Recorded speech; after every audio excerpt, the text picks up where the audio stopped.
Peace and quiet and open air. Wait for us somewhere. There's a time for us. Someday there'll be a time for us. Time together with time to spare. Time to learn. Time to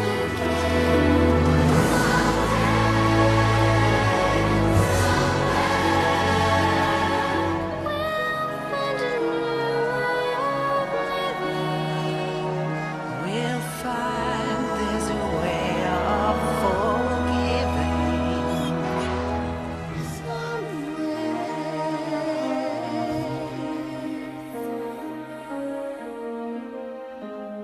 There's a place for us, a time and place for us.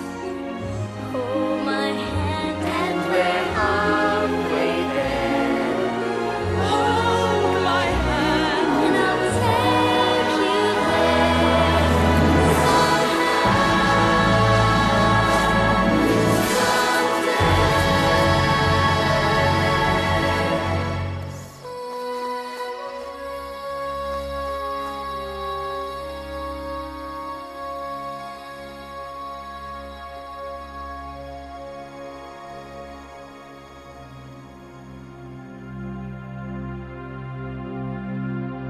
From the moment we are born, we are drawn to animals.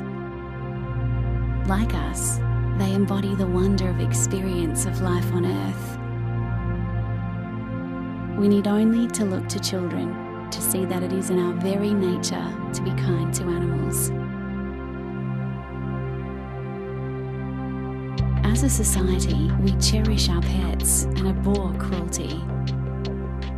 When we watch animals express joy, we share their joy. And when they feel pain, we wince at their suffering. By and large, we are compassionate people. Yet all around us, hidden from our view, is an animal welfare disaster of a magnitude this planet has never known. Most animals raised into human care today, millions upon millions, are living lives of abject misery in factory farms.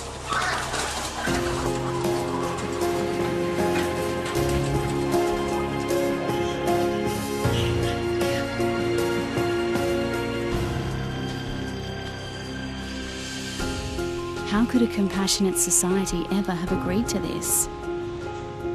The truth is, we didn't. I had no idea that millions of animals are being kept like this. Seriously, I had no idea. This is a bombshell. I had thought that the law protected all animals from cruelty. I'd thought so too. But then I learned I was wrong. Many people assume that it was learning about Australia's live export trade that changed my career path from being a police officer to an animal advocate.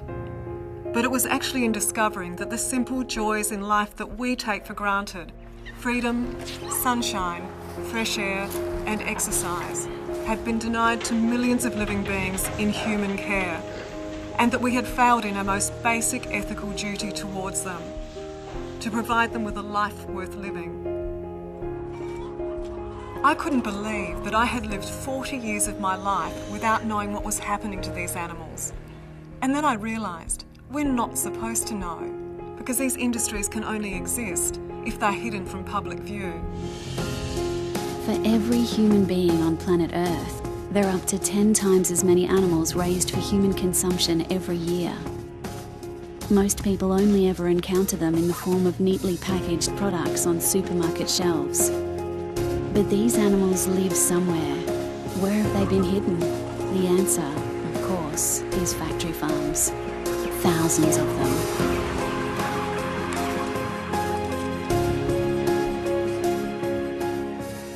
These are highly intelligent creatures who feel pain and who will respond to kindness and affection if given the chance.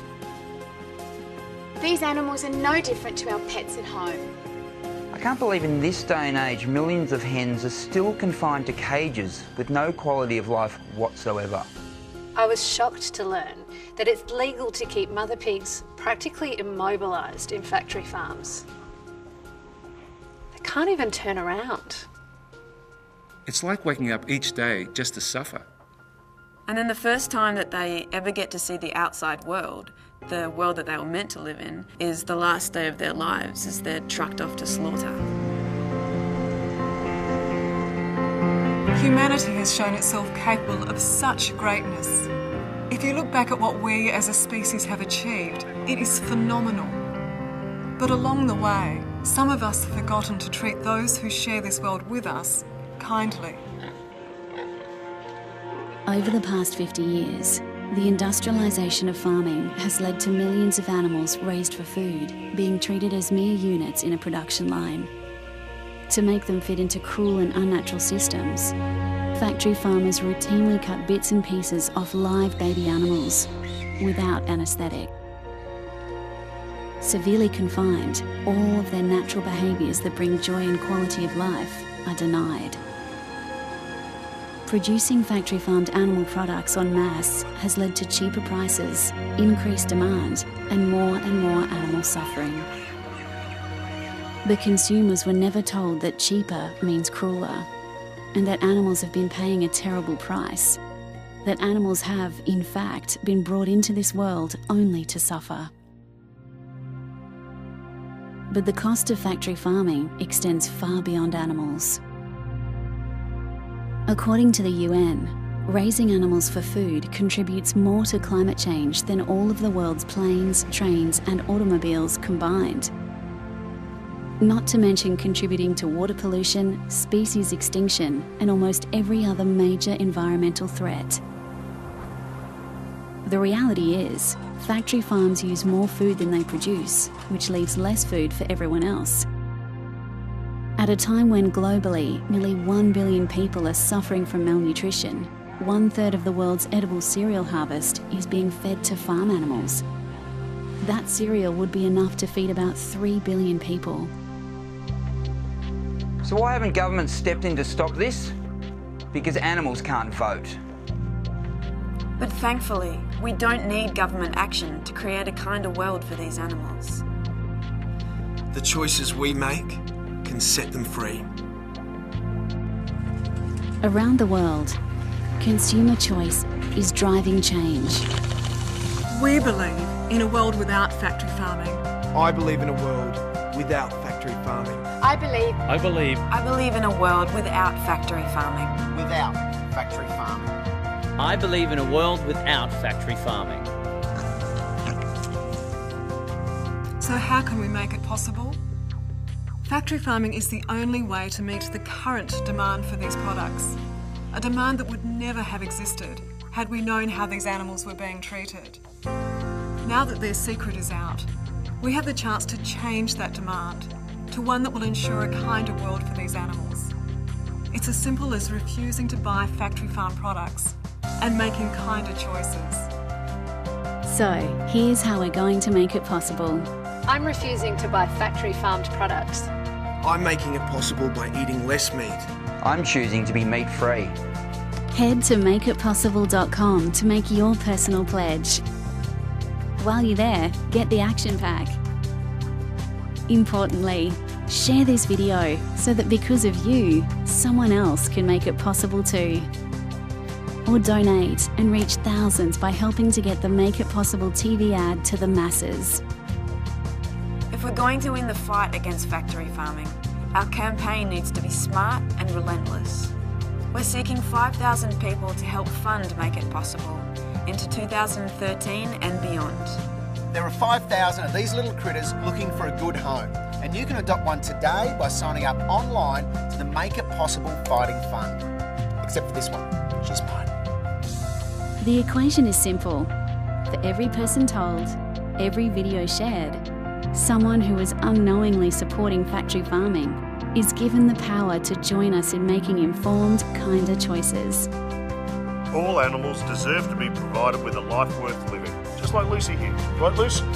That was a yes. She's someone, not something. This is our time on this planet. Imagine for a moment what you want our legacy to be. Do we want to be remembered as cruel or kind? Selfish? Or selfless? Merciless or merciful? There are many things in this world that we are powerless to change, but this is not one of them. This is our time on this planet. Let's create history together. Make it possible. Make it possible. Make it possible. Make it possible. They need us now. Make the pledge at makeitpossible.com.